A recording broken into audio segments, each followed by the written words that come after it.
Sveiki, esu šeimos gydytoja Gabrielė Čibiraitė ir dirbu Dr. Kildos klinikoje. Šaltuoju metų laiku padaugėja virusinių susirgimų. Taigi, ką reikėtų daryti, norint nesusirgti?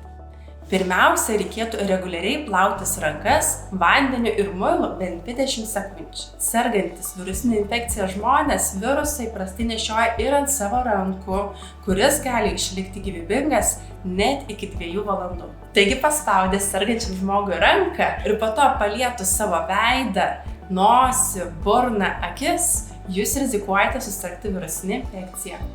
Taip pat kita svarbi detalė, norint nesusirgti, yra taisyklingas veido kaukės dėvėjimas.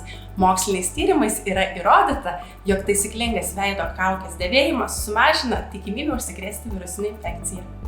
Na ir be šių mano paminėtų priemonių labai svarbu yra sveika mityba. Turit vartoti pakankamai vaisių ir daržovių. Taip pat savo mitybą galite papildyti maisto papildais, vartoti vitaminą C, cinką, vitaminą D. Taip pat svarbu ir užsiimti reguliaria fizinė veikla. Žinoma, venkite streso. Na ir reikėtų pasistengti išsimiegoti kiekvieną dieną bent jau 7 valandas, kad būtumėt sveiki.